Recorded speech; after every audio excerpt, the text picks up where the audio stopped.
Today I'm going to look at finding function values of f of x equals negative 2x squared plus 1, and we want to find f of 3, f of negative 2, and f of x plus h.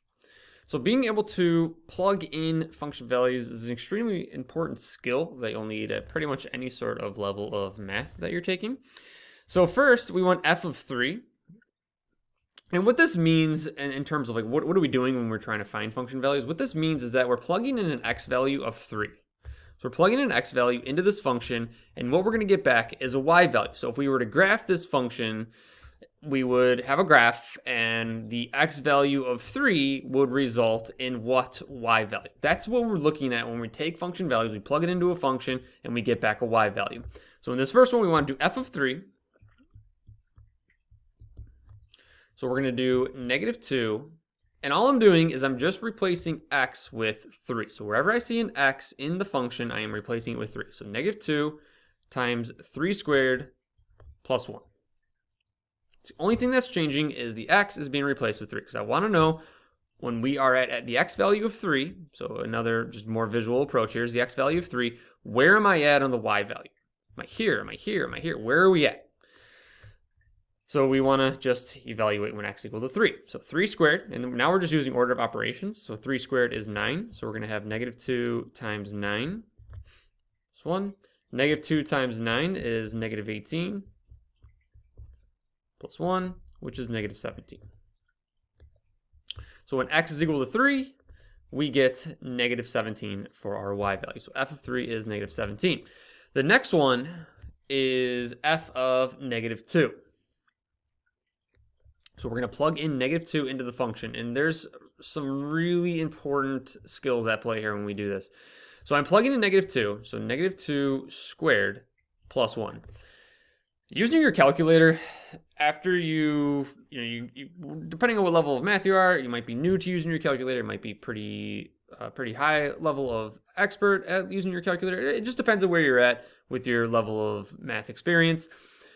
But something like this, like plugging in negative 2 and squaring it, this is just so easy to mess up, and here's why. So we want negative 2 squared. If you go to your calculator and you just do this, you just type in negative 2 squared like that. Like you figure out your calculator, you find that negative sign, depending on what type of calculator you have. Find that negative sign, you type in negative 2, and then you just square it like that. If you type it in your calculator just like this, here's what your calculator is going to give you back. And try it out in your calculator as you're watching this. Your calculator will give you back this, negative 4. This is not right. That is not the correct answer. And let's think about, well, why is it doing that? Why is it giving us negative 4 back?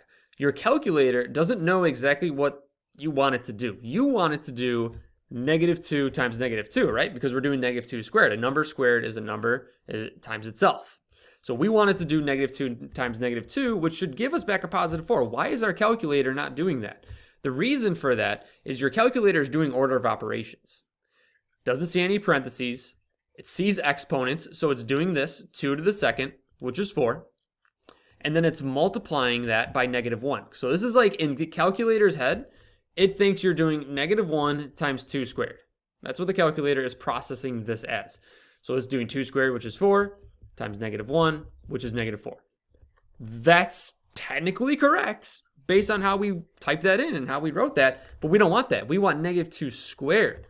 So we want it to do negative 2 times negative 2. So when you go to your calculator, you want to make sure you're using parentheses. All calculators have some sort of parentheses operation. You just got to find it. I have a TI-30 just sitting right here, right in front of me here. Parentheses are right above the, where's my camera here? Right above the 8 and the 9. There's some parentheses right there. There it is. Depending on what type of calculator you have, you just have to find it. So you want to do parentheses, negative 2, parentheses squared. And I know you wasted a lot of time just sitting here typing this in, but what if it wasn't as easy as just a number like negative 2? I just wanted to show you some background information on the calculator because just a lot of people just don't know how the calculators actually work. So that should be positive 4. All right, so I'm going to go over here. So negative 2 times negative 2 squared plus 1. So this comes out to be positive 4. So then we have negative 2 times positive 4 plus 1. So negative 2 times positive 4 is negative 8 plus 1. Negative 8 plus 1 is negative 7. So that is the key to that problem. That negative 2 squared, you want to do negative 2 times negative 2, which is 4, and then times negative 2. And you can just type it all into one calculator screen if you're good enough. But again, if you're pretty new with your calculator and not as on a level of comfort with everything that the calculator is doing, you might just be better off just kind of doing step by step. So these last two examples, we just plugged in some sort of x value, and then we got back a y value. So let's take a look at what happens when we do x plus h. I'm going to go to a new slide just because I don't want to try to write small or anything. So we have negative 2x squared plus 1, right? Okay. And we're doing f of x plus h. So I want to plug in x plus h anywhere I see an x. So I'm going to do negative 2 times x plus h squared plus 1. So all I did is I replaced x, and since x is being squared, I have to replace everything with x plus h and square it. What if this was f of x plus h plus 1? Let's just say that as a little side of example. It'd be negative 2 x plus h plus 1 squared plus 1, like that. So everything is being squared because I'm replacing x with that term, x plus h plus 1. I'm going to erase this so I don't confuse anybody. Okay, so now we have to do x plus h squared. So I want to square that term. So x plus h squared is x plus h times x plus h. So x times x, and then x times h. So x times x is x squared. X times h is xh. And then I want to do h times x, which is xh again, or hx, doesn't matter, but I'm just going to write it as xh. And then we have h times h, which is h squared. So I'm going to combine like terms. Xh plus xh, I'll have x squared plus 2xh plus h squared. So this entire statement here, x plus h squared, is being replaced with x squared plus 2xh plus h squared. Now, this whole entire thing, though, is being multiplied by negative 2 because it's negative 2x squared. So it's negative 2 times x squared plus 2xh plus h squared plus 1. So I'm putting parentheses around that because the entire thing is being multiplied by negative 2. Just like here, when x was equal to 3, I did 3 squared, got 9, then I multiplied by negative 2. Here, negative 2 squared is 4, 4 times negative 2. Same thing here. X plus h squared is this times negative 2. So I do have to go through and multiply that whole, multiply this all out. So negative 2 times x squared is negative 2x squared. Negative 2 times 2xh is going to be negative 4xh. Negative 2 times 2 is negative 4.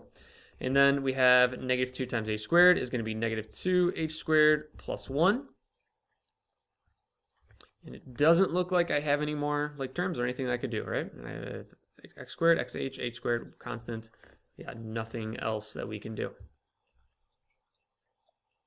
So this last example I did, f of x plus h, this is probably more for a student that specifically is going into like a business calc or a calculus level class.